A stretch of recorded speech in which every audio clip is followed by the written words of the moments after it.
everyone, welcome back to the channel. In today's video, I'm going to show you how to fix the slow motion, slow-mo, input lag, and input delay issues in EA Sports FC26 on PC. This is a frustrating problem, but luckily there's a simple fix involving a few settings adjustments.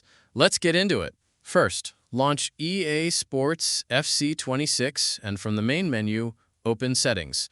Once you're in the Settings menu, click on Settings again to access the full Settings panel. Now click on Game Settings. Inside Game Settings, locate the Display option and click on it. The first setting we're going to change is the display mode. Set it to borderless. This helps reduce input delay caused by exclusive full-screen mode conflicts. Next, find the VSync setting and turn it off.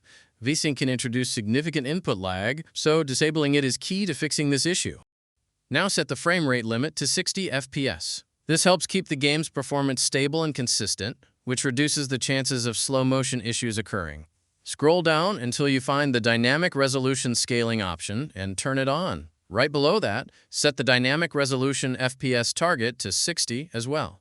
This ensures the game dynamically adjusts the resolution to maintain a steady 60 FPS, which helps eliminate the slow motion and input delay problems.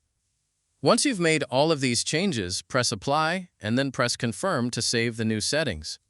Now go ahead and completely close and restart EA Sports FC26 for the changes to take full effect.